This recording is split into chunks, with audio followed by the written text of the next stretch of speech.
pakiramdam ko, kulang na kulang yung response ng Ateneo sa nangyari. Hindi lang kay Rene, no? Doon din sa isang foreigner na player din ng Ateneo na namatay. Unang-una nakakalungkot na ganun yung nangyari, no, sa isang estudyante at sa isang promising na athlete natin sa bansa. At dapat kasi sa mga ganyan na mga panahon ay nauuna yung pag-reach out nila sa pamilya at pagpapaintindi sa pamilya kung ano yung nangyari at ano yung mga kailangan nilang gawin, the family and the school. So pakiramdam ko ay malaki ang pagkukulang ng paaralan sa pagbigay suporta sa pamilya. Lalong-lalo na hindi ito ordinaryong pangyayari, no? Ito ay pagkamatay ng isang estudyante.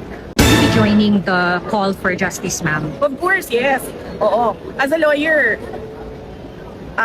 actionable yung nangyari para sa akin. Actionable talaga yung nangyari. Hindi ko na lang gatungan yung pamilya kasi alam mo, yung mahirap yung pinagdadaanan nila ngayon. Iniisip pa nila yung grief na pinagdadaanan nila, yung araw-araw magigising ka na wala na yung anak mo.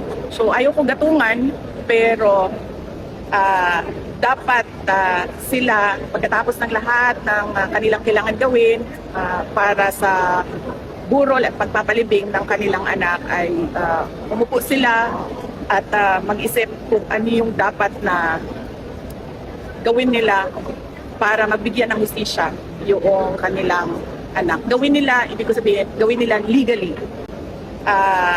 Dapat sila pagkatapos ng lahat ng kanilang kailangan gawin para sa burol at pagpapalibing ng kanilang anak ay umupo sila at mag-isip kung ano yung dapat na gawin nila para magbigyan ng hustisya yung kanilang anak. Gawin nila, ibig ko sabihin, gawin nila legally at magkonsulta ng abogado. Bibisita ka, ma'am, sa ADU?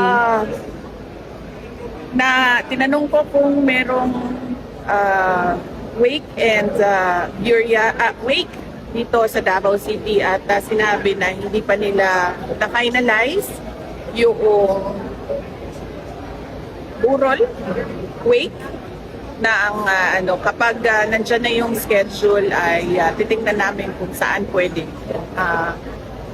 saan kami pwede makiramay sa pamilya.